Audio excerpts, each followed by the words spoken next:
하늘에 계신 우리 아버지여, 이름이 거룩히 여김을 받으시오며 나라가 임하시오며 뜻이 하늘에서 이루어진 것 같이 땅에서도 이루어지이다. 오늘 우리에게 일용할 양식을 주시옵고 우리가 우리에게 죄 지은 자를 사하여 준 것 같이 우리 죄를 사하여 주시옵고 우리를 시험에 들게 하지 마시옵고 다만 악에서 구하시옵소서. 나라와 권세와 영광이 아버지께 영원히 있사옵나이다. 아멘.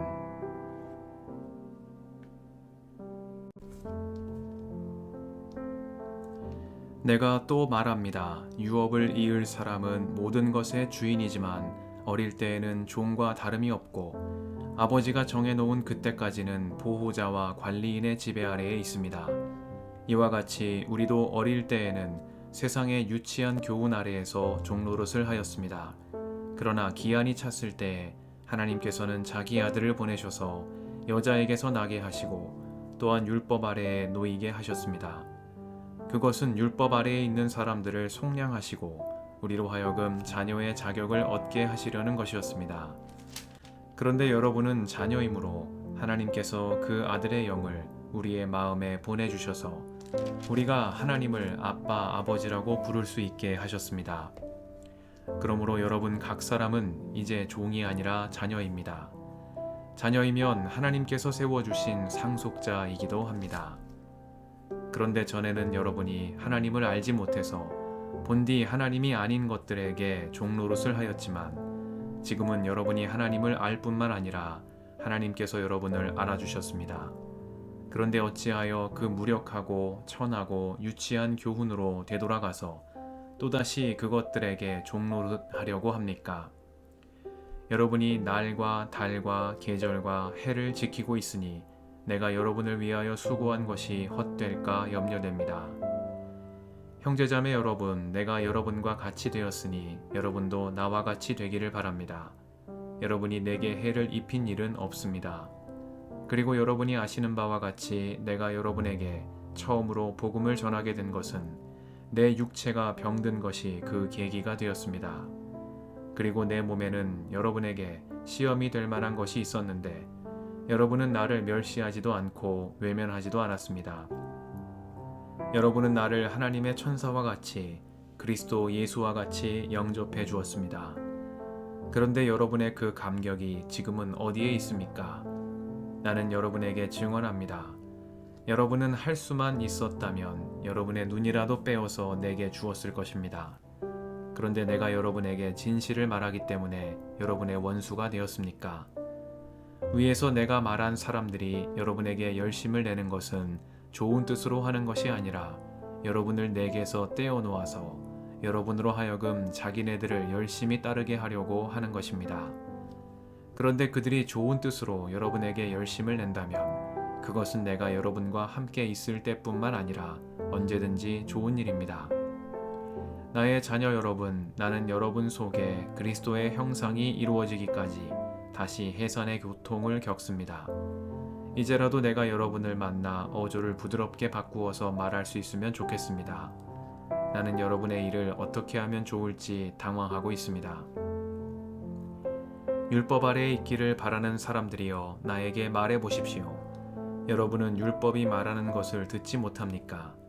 아브라함에게 두 아들이 있었는데 한 사람은 여종에게서 태어나고 한 사람은 종이 아닌 본처에게서 태어났다고 기록되어 있습니다. 여종에게서 난 아들은 육신을 따라 태어나고 본처에게서 난 아들은 약속을 따라 태어났습니다. 이것은 비유로 표현한 것입니다. 그 두 여자는 두 가지 언약을 가리킵니다. 한 사람은 시내산에서 나서 종이 될 사람을 낳은 하갈입니다. 하갈이라는 것은 아라비아에 있는 시내산을 뜻하는데 지금의 예루살렘에 해당합니다. 지금의 예루살렘은 그 주민과 함께 종노릇을 하고 있습니다. 그러나 하늘에 있는 예루살렘은 종이 아닌 여자이며 우리의 어머니입니다. 성경에 기록하기를 아이를 낳지 못하는 여자여 즐거워하여라. 해산의 고통을 모르는 여자여 소리를 높여서 외쳐라. 홀로 사는 여자의 자녀가 남편을 둔 여자의 자녀보다 더 많을 것이다 하였습니다. 형제자매 여러분, 여러분은 이삭과 같이 약속의 자녀들입니다. 그러나 그때 육신을 따라 난 사람이 성령을 따라 난 사람을 박해한 것과 같이 지금도 그러합니다. 그런데 성경은 무엇이라고 말합니까? 여종과 그 아들을 내쫓아라. 여종의 아들은 절대로 종이 아닌 본처의 아들과 함께 유업을 받지 못할 것이다 하였습니다. 그러므로 형제자매 여러분, 우리는 여종의 자녀가 아니라 자유를 가진 여자의 자녀입니다.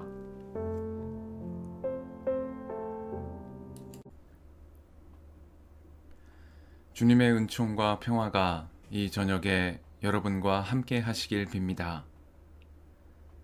그런데 여러분은 자녀이므로 하나님께서 그 아들의 영을 우리의 마음에 보내주셔서 우리가 하나님을 아빠, 아버지라고 부를 수 있게 하셨습니다. 그러므로 여러분 각 사람은 이제 종이 아니라 자녀입니다. 자녀이면 하나님께서 세워주신 상속자이기도 합니다. 말씀 앞에서 성령의 인도하심과 지혜를 구합니다.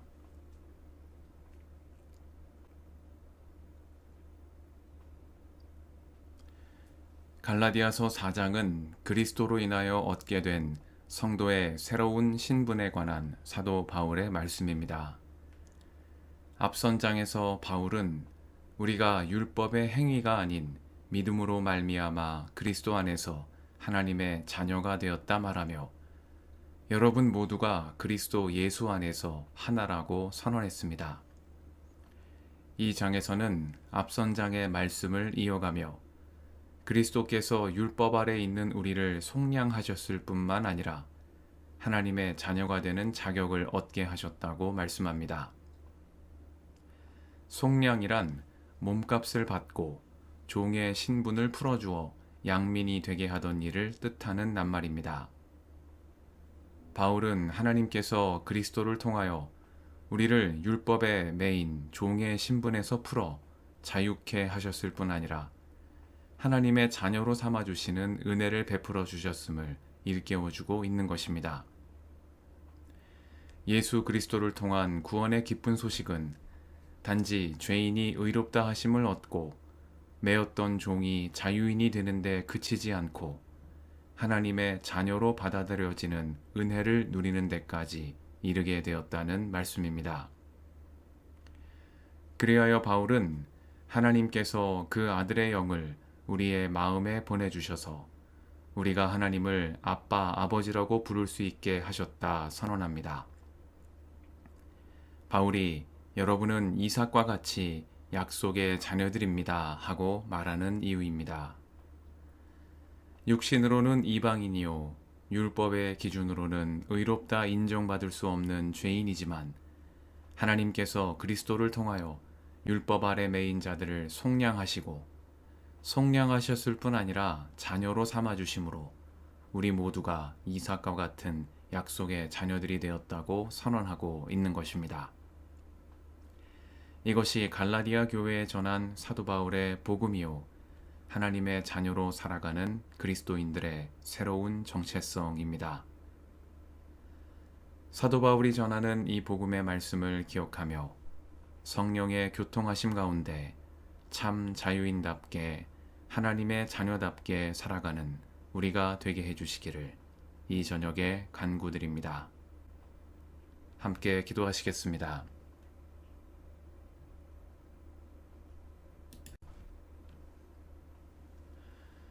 주님, 오늘도 이 저녁을 허락하시니 감사합니다. 그리스도를 통하여 우리를 속량하시고 자녀로 삼아주신 하나님, 주님께서 베풀어 주신 한량없는 은혜를 기억하며 성령의 교통하심 가운데 참 자유인답게 하나님의 자녀답게 살아가는 저희가 되게 하옵소서. 우리의 길과 진리와 생명이신 예수님의 이름으로 기도드립니다. 아멘.